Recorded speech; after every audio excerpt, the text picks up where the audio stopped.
தௌமே ஜெயம் ஸ்ரீ வாராகி குருபீடம் அவர்களுக்கு வணக்கம். நம் உடலில் இருக்கும் அணுக்களே சிறுநீராகவும் மலமாகவும் நகமாகவும் முடியாகவும் மற்றும் எல்லா கழிவுகளாகவும் வெளியேறுகின்றன. இந்த கழிவுகள் வெளியேறாவிட்டால் உடல் கெட்டுவிடும். பழங்கள், வேக வைத்த காய்கறிகள், ஜூஸ் செய்து அருந்த வேண்டும். கெடாத அணுக்கள் உடலில் வளரும். உப்பு, புளி, காரம் ஆகாது, அணுக்களை அழித்துவிடும்.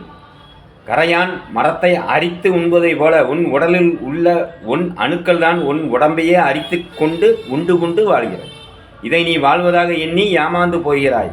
உன் உடல் அனைத்தும் அணுக்கள் கூட்டம். வாழ்வதும் இறப்பதும் வளர்வதும் அணுக்களே அன்றி நீ அல்ல. இது உன் உயிரும் அல்ல, இது உன் உடலும் அல்ல. அணுக்களுக்கு முக்கியத்துவம் கொடுக்காமல் உயிரை தேடு. உயிரை தேடி நீ அதை வளர்க்க பார்க்க வேண்டும்.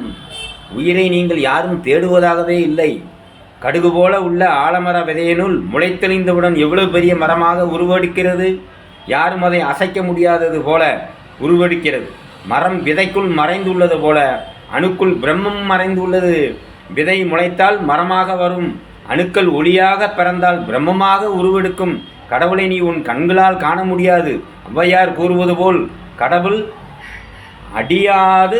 அடியாரது உள்ளத்தில் உரைகிறார் என்பதால் கடவுள் மெய்யடியாரை வணங்கினால் கடவுளை வணங்குவதை விட உயர்வாக கருதி யுகவாழ்வும் முக்தி வாழ்வும் விரைவில் கிடைக்கும். நீர் இருக்கும் குளத்திற்குத்தான் பயன் உண்டு.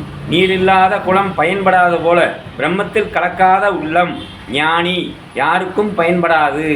முட்டையை கோழி அடைகாத்தால் குஞ்சு பொரிக்கும் உயிராக. அதையே நம் தண்ணீரில் வேக வைத்தால் உயிர் வராது. ஆனால் இரண்டுமே சூட்டில் நடப்பதுதான். கோழியின் சூட்டில் மட்டுமே குஞ்சு பொரிப்பதில்லை. அதன் எண்ணத்தில் முட்டையின் சிந்தனையை வைத்து கொண்டு எந்த சிந்தனையும் இல்லாமல் இருந்ததால் அந்த எண்ணம் பிரம்மத்தில் வைத்ததால் முட்டைக்கு உயிர் வந்தது. நீங்கள் முட்டையை தண்ணீரில் வேக வைக்கும் போது அது பஞ்சபூத தத்துவப்படி நீர் தத்துவம் மகாரம். நீரின் சூட்டினால் உயிரை பெற முடியாமல் உடலை இழக்கிறது. இதிலிருந்தே தெரிந்து கொள்ளுங்கள், பஞ்சபூதமான இந்த உடலை நம்பினால் உயிர் கிடைக்காது. பிரம்மத்தை நாடி பிரம்மத்தோடு கலைந்தால் மட்டுமே நமக்கு உயிர் கிடைக்கும்.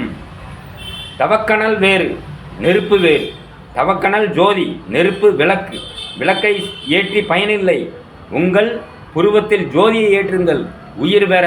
சூரியனின் வெப்பக்கதிர் சூட்டில்தான் தாமரை மலரும். தாமரை மலரின் அருகில் விளக்கை ஏற்றினாலும் அந்த சூட்டில் அது மலராது.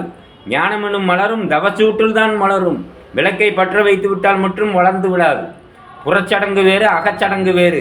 ஆமை கடற்கரையில் முட்டையை புதைத்து வைத்து கொண்டு கடலுக்குள் இருந்து தன் எண்ணத்தால் தன் முட்டைகளை உயிர் பெறச் செய்வது போல் உன் எண்ணத்தால் மட்டுமே உனக்கு உயிர் கிடைக்கும்.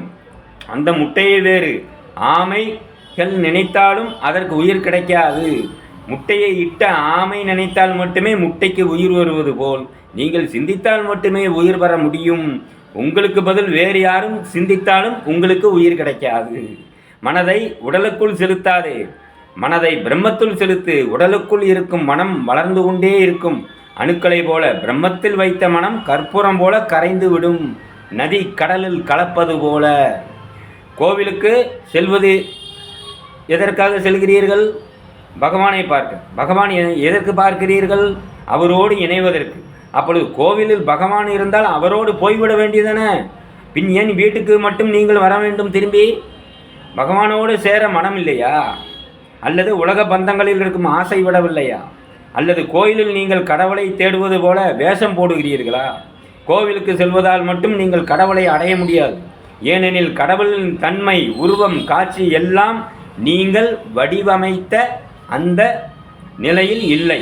அது பிரம்மம். அதற்கு எந்த உருவமும் இல்லை. எதுவாகவும் வரையறுக்கப்பட்ட நிலையில் அது இல்லை. நீங்கள் வடிவமைத்த உருவங்கள். உடல்தான் உயிர் என்று நினைப்பது. இதையெல்லாம் கடந்து வந்தால்தான் நீங்கள் பிரம்மம் எனும் கடவுளை அடைய முடியும். வேறு எந்த தந்திரம் செய்தாலும் முடியாது. புலி, சிங்க பொம்மைகளை கண்ணாடி அலமாரியில் வைத்து வடிவதால் நிஜ புலி சிங்கத்தை வைத்தது போல் ஆகாது. கடவுளின் நிஜ சொரூபத்தை கண்டு அதனோடு இணையுங்கள். நீங்களும் அந்த நிஜ சொரூபத்தை அடையலாம். நிஜ சொரூபத்தை அடைய உங்களுக்கு சரியான பாதை கிடைக்காததே மிக முக்கியமான காரணம். அதை கூறவும் இங்கு எவரும் இல்லாததே உங்கள் துரதிர்ஷ்டம். ஒரே நேரத்தில் 5 சக்கரங்கள் இல்லை, ஒரே தேகத்தில் 5 சக்கரங்கள் இல்லை. அப்படி இருந்தால் இந்த தேகம் ஏன் சாக வேண்டும்? நம்முடைய 5 கோஷங்களே 5 உடல்களாக உள்ளது. முட்டைக்குள் 5 லேயர் உள்ளது போல 5 ஆறாக்கள் உள்ளது. இந்த 5 ஆறாக்களுக்குத்தான் 5 சக்கரங்கள் என்று பெயர் வைத்தார்கள். மூலாதாரம் வேர் கணபதி, தனஞ்செயன் வாயு தொப்பில் தொடங்கி சுவாசித்தனம் சக்கரம் அன்னமய கோஷமாக உள்ளது. மணிப்பூரக சக்கரம் மனோமய கோஷமாக உள்ளது. அநாதக சக்கரம் பிராணமய கோஷமாக உள்ளது. விசுத்தி சக்கரம் விஞ்ஞானமய கோஷமாக உள்ளது. ஆஞ்ஞா சக்கரம் ஆனந்தமய கோஷமாக உள்ளது. சாமியின் படத்தில் தலைக்கு பின்னால் ஒளிவட்டமாக வரைந்திருப்பார்கள். அதுதான் ஆரா. வள்ளுவர் எந்த நூலிலும் சக்கரங்களை பற்றி பேசவே இல்லை. கோஷத்தை தான் அவர் திரை என்று கூறுகிறார் வள்ளலாரும் கூட எந்த சக்கரத்தையும் அவர் புத்தகத்தில் கூறவில்லை. ஆறாவத்தையும் கூறுகிறார், அது திரையாக அவர் கூறுகிறார். இந்த திரைகளை விளக்கினால் ஒளி தேகத்தை அடையலாம், அதுவே அருட்பெருஞ்சோதி. இந்த 5 உடல்தான் நமசிவாய 5 பஞ்சபூதம். இந்த 5 உடலை ஓங்காரத்தில் ஒடுக்க வேண்டும், பிரம்மத்தில். இதுதான் சித்தி அடைதல். உடலை விட்டு பிரம்மத்தில் நிலைத்திருங்கள், இதுவே பிரம்ம வித்தை.